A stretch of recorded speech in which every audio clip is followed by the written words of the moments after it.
இவ்ளோ simple and சூப்பரா பண்ற இந்த ரெசிபிய எப்படிடா இவ்வளோ நாள் விட்டோன்னு யோசிக்கிற மாரி போச்சு.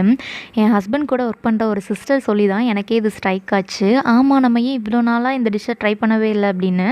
வேற ஒண்ணும் இல்ல, ரோட் சைட் காளான் தான். இது சாப்பிட்றதுக்கு அவ்ளோ டேஸ்ட்டா இருக்கும். கடையில வாங்குறத விட வீட்ல ட்ரை பண்ணி பாருங்க. இதோட டேஸ்ட் அவ்ளோ சூப்பரா இருக்கும். ரோட் சைட் காளான் எப்படி பண்றதுன்னு பார்க்கலாமா?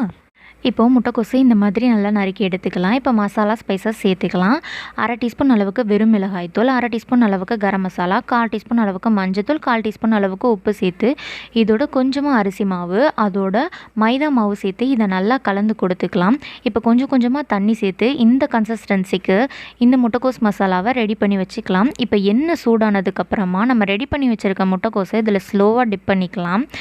இப்போது இதை நல்லா பொரிய விட்டு எடுத்ததுக்கப்புறமா இதை இந்த மாதிரி நல்லா பிச்சு போட்டு எடுத்துக்கலாம். இப்போது இந்த அளவுக்கு இதை ஒன்றும் பாதியமாக பிச்சு எடுத்துக்கலாம்.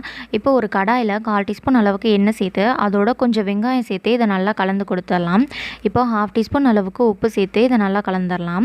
இதோட 1/4 டீஸ்பூன் அளவுக்கு இஞ்சி பூண்டு விழுதையும் சேர்த்து கலந்து கொடுத்துடலாம். இப்போ 1/2 டீஸ்பூன் அளவுக்கு கரம் மசாலா, அதோட கொஞ்சமாக சோயா சாஸ், அதோட டொமேட்டோ சாஸ் சேர்த்து இதை நல்லா கலந்து கொடுத்துக்கலாம். 1/2 கிளாஸ் அளவுக்கு தண்ணி சேர்த்து இது கொதி வர்ற வரைக்கும் நல்லா கலந்ததுக்கப்புறமா அரிசி மாவை கொஞ்சமாக தண்ணியில் கலந்து எடுத்து வச்சுருக்கேன். அதையும் இதோட சேர்த்து கொதிக்க வச்சுக்கலாம்.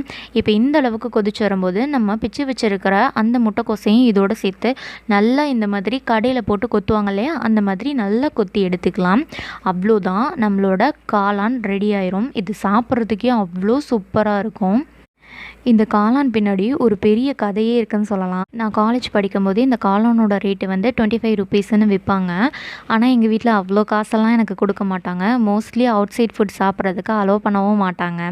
இவங்கக்கிட்ட காசு கேட்டாலும் கிடைக்காது. பட் நான் டெய்லி காளான் சாப்பிடணும் அப்படிங்கும்போது டெய்லி எனக்கு பஸ்ஸுக்காக 20 ரூபாய் எங்கள் வீட்டில் கொடுப்பாங்க. எங்கள் வீட்டுக்கும் காலேஜுக்கும் ஒரு 5 கிலோமீட்டர் டிஸ்டன்ஸ் இருக்கும். பஸ்ஸுக்கு போகாமல் அந்த காசை மிச்சம் பிடிச்சி காளான் வாங்கி சாப்பிட்டே எங்கள் அம்மா கிட்ட நிறைய தடவை பெரம்பு குச்சியால் அடி வாங்கியிருக்கேன். இன்றைக்கி இந்த காளான் பார்க்கும்போது எனக்கு ஃபஸ்ட்டு அதுதான் ஞாபகம் வருது. அப்போது ஒரு 25 ரூபாய்க்காக அவ்வளோ தூரம் நடக்க தெரிஞ்ச எனக்கு இப்போது இதுக்கு இது நடக்கும்போதே மேமூச்சும் கீமூச்சும் அப்படி வாங்குது.